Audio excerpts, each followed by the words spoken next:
Hello and welcome to Health Matters. My name is Sherri Gallant. I'm with Alberta Health Services. And today we have a wonderful lineup of experts to talk about things like plant-based eating, healthy communities, and other things. You don't want to miss a minute of it.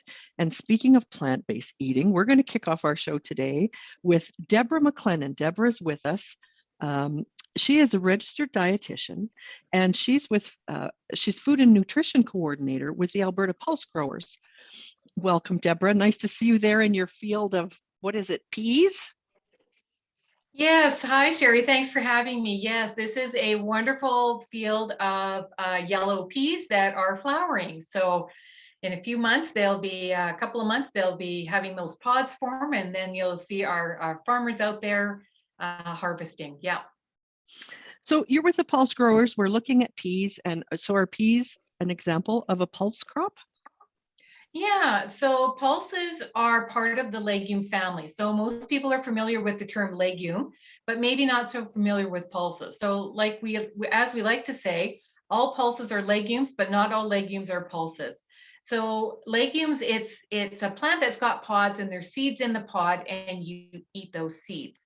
And so pulses are the dry edible seed of a pod plant. So dry peas, dry beans, lentils, chickpeas, faba beans are called pulses. Legumes, and they're legumes as well, but other legumes would be like soybeans or peanuts, right? Legumes, because if you think about it, peanuts come in a shell, you open the shell and you eat the seeds. And the same with soybeans, they come in a pod and you crack them open. They're considered more like an oil seed, not a pulse, because they're harvested when they're fresh. And because of their fat content, they're not considered to be a pulse. Lots of protein, but not necessarily they're not fat free. The other type of legumes would be your fresh green beans, your fresh yellow beans, and your fresh peas. So they're harvested fresh or immature, as we would say. And again, you crack open like your peas, you crack them open, you eat those peas. The beans are a little bit different because we don't usually do that. We eat the whole thing, but if you split open a fresh green bean or a fresh yellow bean, you see little seeds in there. So that's what you would be eating if it was a pulse. So they're harvested dry in the field, the pulses are, and lots of great nutrients in there. So Deborah, I have a couple things pop into mind. First of all, the word pulse is kind of a weird one. Do you know the origin of the word? And then if so, after that, where are pulses grown? Do we grow them locally? Oh, great question. Thank you for asking me. Yeah, the word pulse, because I get a lot of people saying that's a weird word. Where did that come from? It's from the Latin word puls, P-U-L-S, which means thick soup. So for any of us here, especially in Alberta, we love our pea soup. You kind of know what happens when you make pea soup and it sits for a bit. So that's where the term pulse comes from, and it's used worldwide. We're working towards greater recognition of that word here in North America, but it's the true correct term to use. In terms of pulses and what we grow here in Canada, it's a growing crop across the country. So it's probably about the sixth largest crop across the country nationally. It's grown primarily in Alberta, Saskatchewan, Manitoba, and Ontario, and a little bit into Quebec. Here in Alberta, we're very fortunate because we grow a nice variety of pulses. So green and yellow peas is our largest pulse crop, and you'll see it being grown as far north as Fairview, Alberta, right down towards the US border. It's a very adaptable type of pulse crop because it will grow in sort of the shorter, cooler, wetter areas of northern Alberta, but then you'll see it also thriving in the warmer, hotter, drier areas down in southern Alberta. So green and yellow peas are the two types of peas that we grow.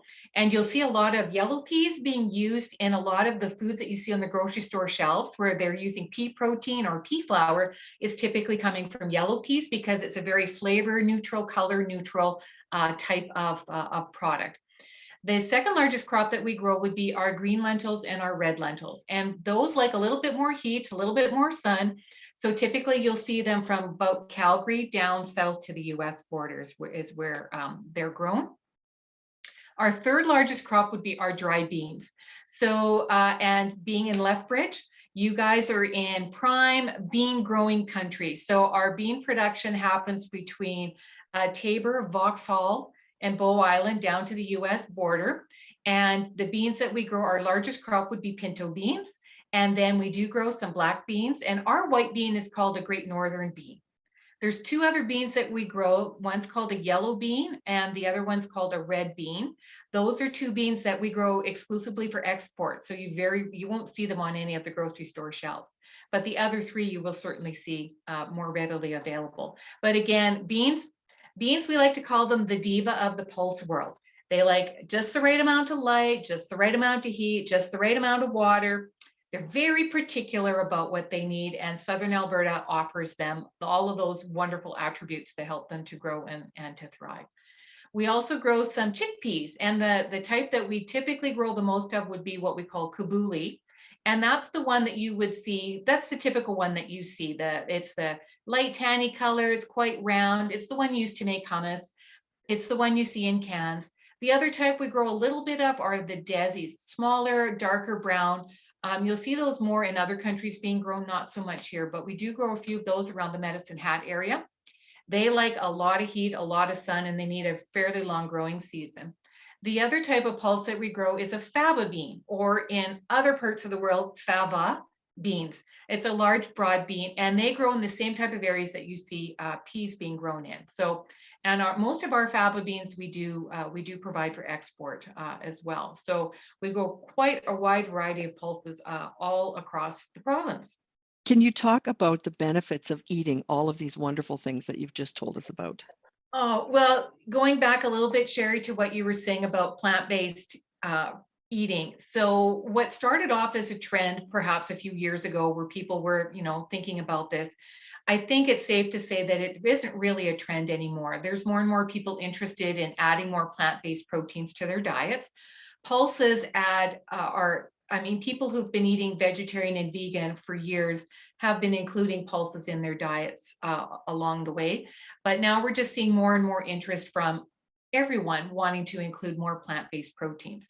So pulses are an excellent source of protein. You get about 9 grams per half cup of cooked serving, whether it's peas, beans, lentils, or chickpeas.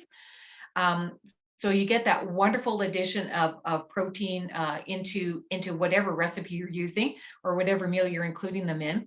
Pulses are also an excellent source of fiber. So sometimes people will say, well, why would I add them to my spaghetti sauce? Or why do I want to add them to my chili or to my burrito fillings? Why would I add that? I've already got my chicken or my beef or my pork in there. Why do I need, I've got the protein there. So again, you're adding another little different blend of protein, but you're adding fiber. So you're getting about 8 to 9 grams of fiber per half cup cooked serving. And we do not eat enough fiber.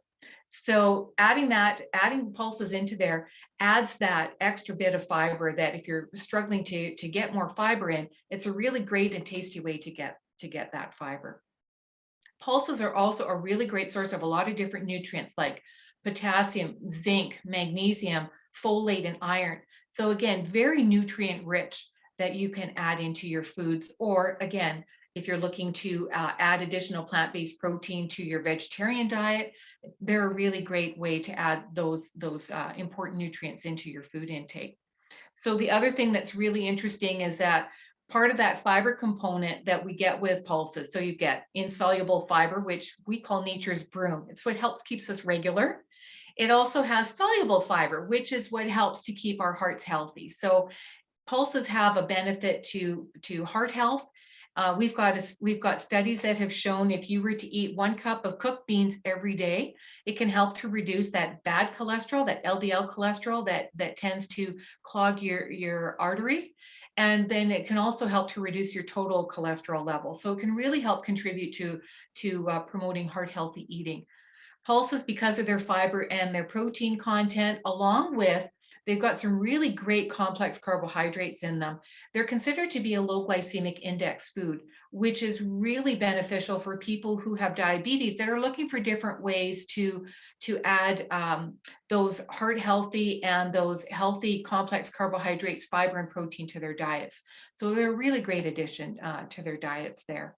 Pulses are also naturally gluten-free. So you'll see a lot of, for people who have celiac disease or for people who are gluten sensitive, a lot of the different types of foods that you purchase will have pulses added to them because they're gluten-free, but they give you that protein and that fiber that again can help with the health component within that particular type of eating pattern. So lots of really great benefits to including pulses into your diet. You are just a fountain of information. Like I said, I've learned a lot from you already.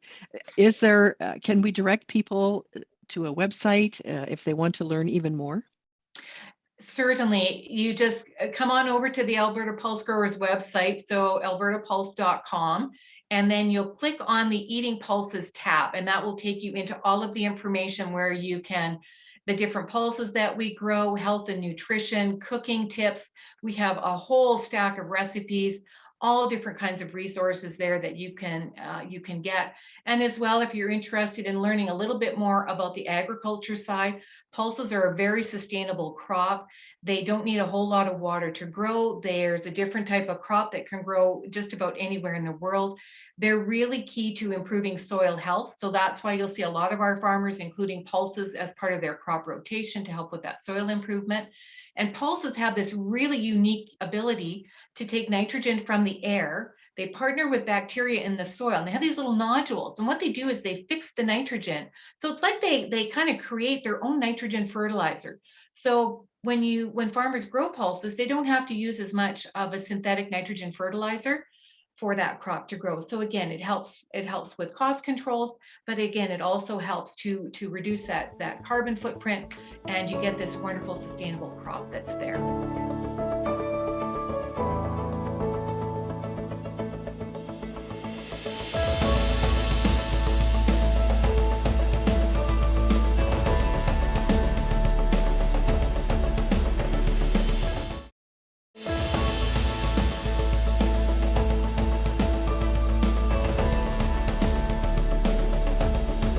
I am being joined today by Melanie Messier. She is town planner with the town of Coaldale, and Spencer Croyle is here as well. Spencer was with the town of Coaldale as director of planning and development for quite a while, and he was there during the first year of the project that we are going to talk about today.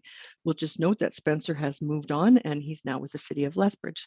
So I'd like to say welcome to you both. And thank you for joining us. We're going to talk about the Alberta Healthy Communities Initiative. Many people won't know what that initiative is. And I think many people may not even know if you ask them whether they live in a healthy community or one that even aspires to be healthy.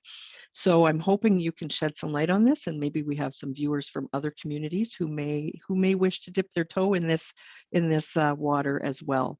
So Melanie, I'll start with you, and thanks for being here.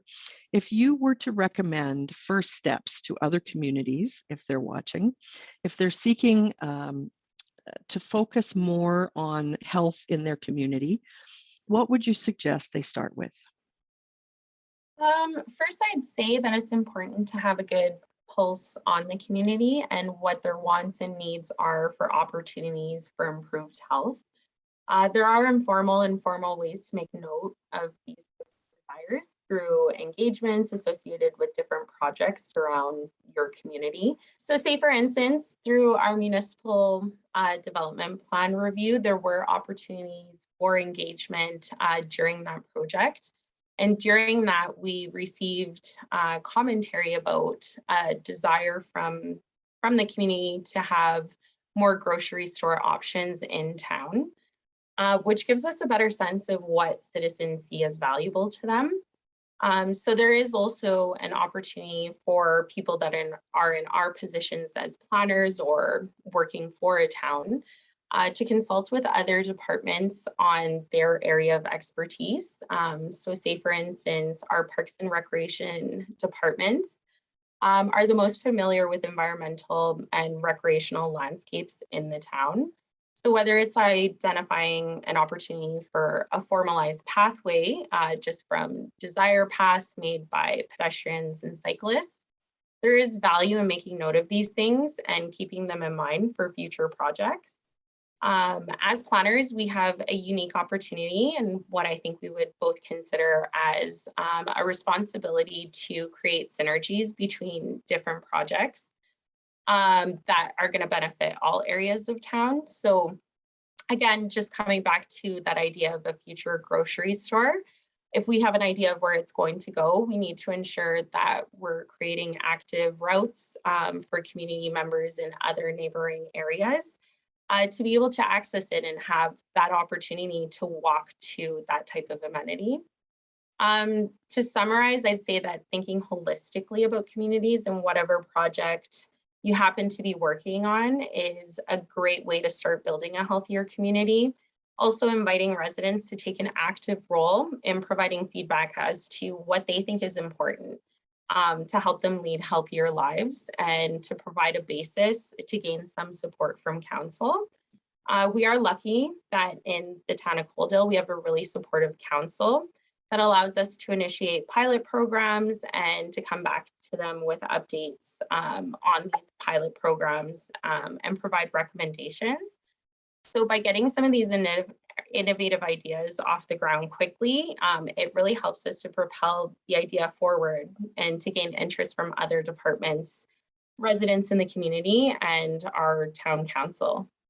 I really like what you said there, Melanie, about synergies and listening to people. Spencer, when you are doing this process, how important are partnerships in making it come to life? Sure, great question. Thanks, Sherri. I think from my perspective, partnerships are where you gain the greatest opportunity to move this type of work forward. And partnerships aren't always between staff and council, staff and the community, council and the community.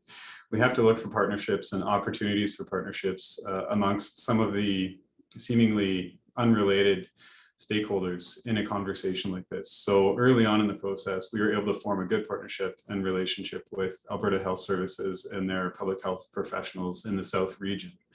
That partnership alone has resulted in a substantial amount of forward progress and good work that we've done with the community, with the help of Alberta Health Services.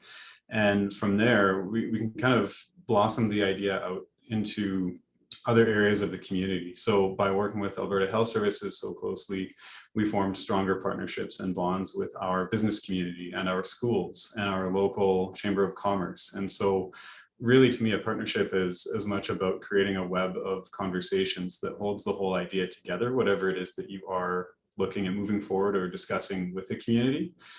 They're a huge part of the process. Without our partnerships and the relationships that we have in the work that we do, we wouldn't be able to be successful in the goals that we set for ourselves and the goals that the community sets for us.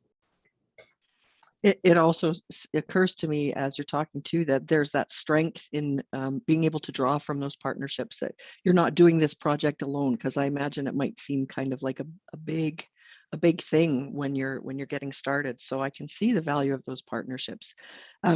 Melanie, how do you plan to continue? I know Spencer's now moved from Coaldale and you're continuing to do the work. So how does it move forward, and how do you continue to integrate community health into your planning and development processes as time continues to go by?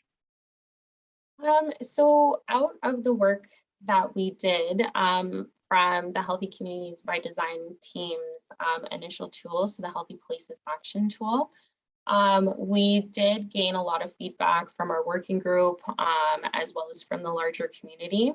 What we'd like to do is see the Healthy Communities Strategic Plan as an opportunity to go back to the community and gain more feedback that's more representative of our larger population.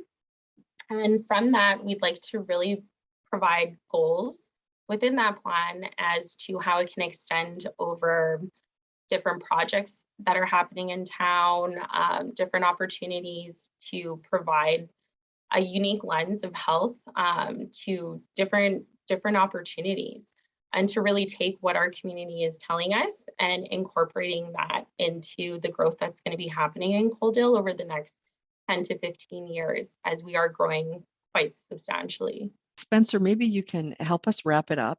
I'm wondering, when you look back on the past year, because you're just about nearing that anniversary, I understand, of the first year.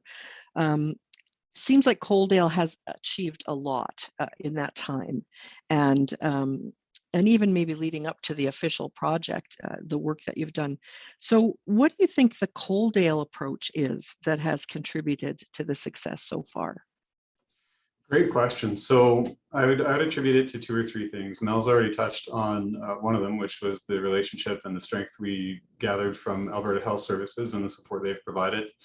The idea that we really launched the whole thing as a pilot project or as a very small scale, low cost, ideally high impact way to move a project forward is kind of where I would suggest a lot of the success has come from. There's a concept in the United Kingdom called massive small. And the idea is you can create these big overarching plans that span 50 years into the future. And a lot of communities do have those in a general sense. However, to create on the ground changes in a shorter amount of time, it's been my experience that often it's the case where if you look for the smallest opportunities to make small changes over time, doing that consistently and with as many different groups as possible and in as many different ways as possible with your formal and informal processes and relationships that you have in your role as a community planner.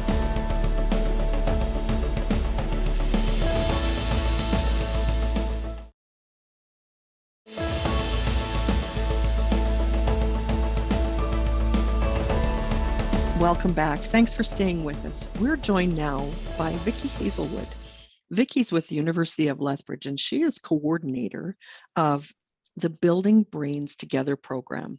It's a really interesting program that she's going to fill us in on, and we'll just jump right in. Welcome, Vicki. Thank you, and tell us what Building Brains Together is all about.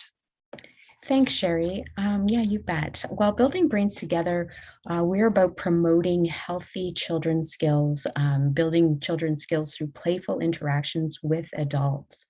Our mission really is to build adult capabilities and to improve brain development and executive function in children. Ultimately, we want to see healthy children, healthy families, and really a healthy community. Okay. I just want to ask one question related to the information you just provided. For those who may not understand, can you define what executive function means? Yeah, absolutely.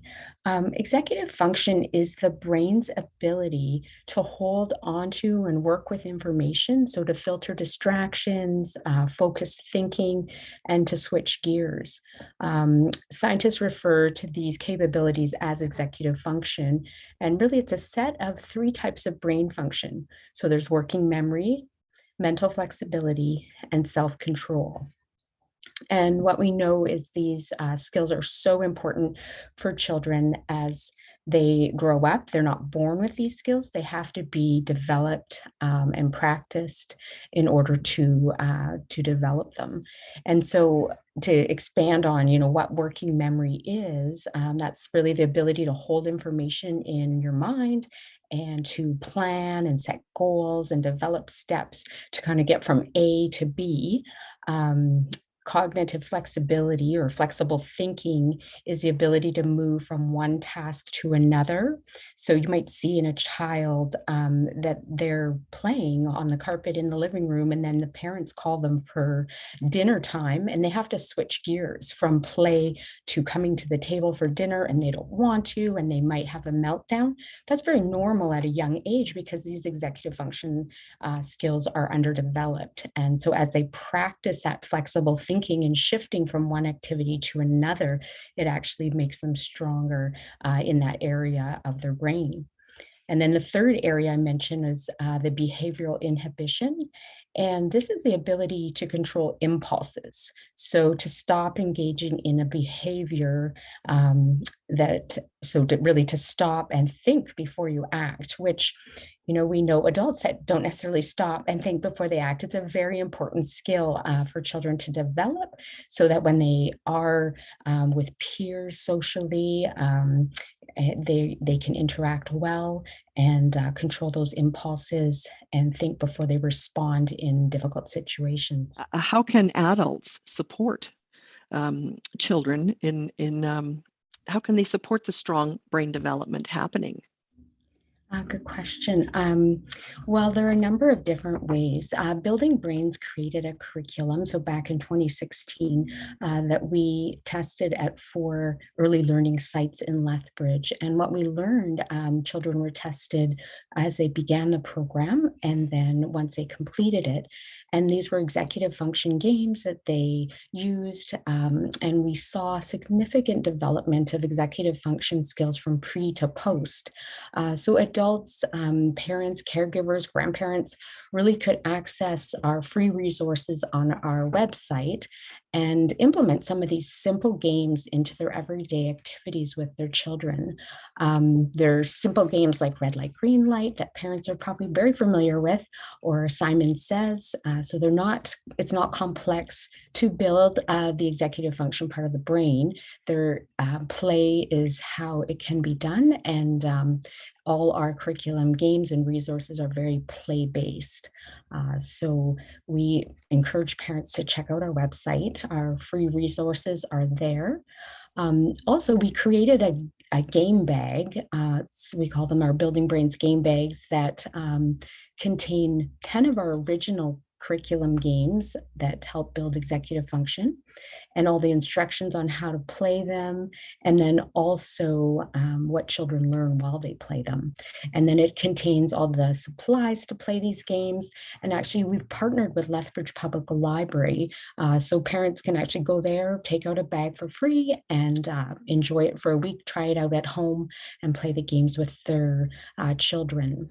We do sell them through the University of Lethbridge bookstore as well. So if someone wants one from there, they can order it online, but they are available through the library as well. Okay, we'll put that information up on the screen too to help people get to those resources. I just wonder if you might add something about how it doesn't necessarily have to be a parent who does this work with kids. Yeah, certainly. Educators, coaches, grandparents, really any adult. We know that caring adults have such an impact in a child's life. That serve and return interaction where a child engages with an adult and then has a positive experience with their response to them really can help build that brain foundation. So it's up to a community really to build a healthy child, and we all have to work together to support children's development in our community. I really appreciate that. And I also appreciate how it doesn't have to be an intimidating thing. You don't have to take the child to university or be smart yourself, because as you said, it is learned through play. Yeah, so many skills are built through play for children. So really play is, I want to say, the magic answer, but it has incredible impact on a child's development. Thanks so much for joining us on this episode of Health Matters. Thanks to my guests today, Vicki, Mel, and Spencer, and Deborah, who brought us all so much information. If you would like any more health information 24 hours a day, please visit ahs.ca. And once again, thank you for joining us.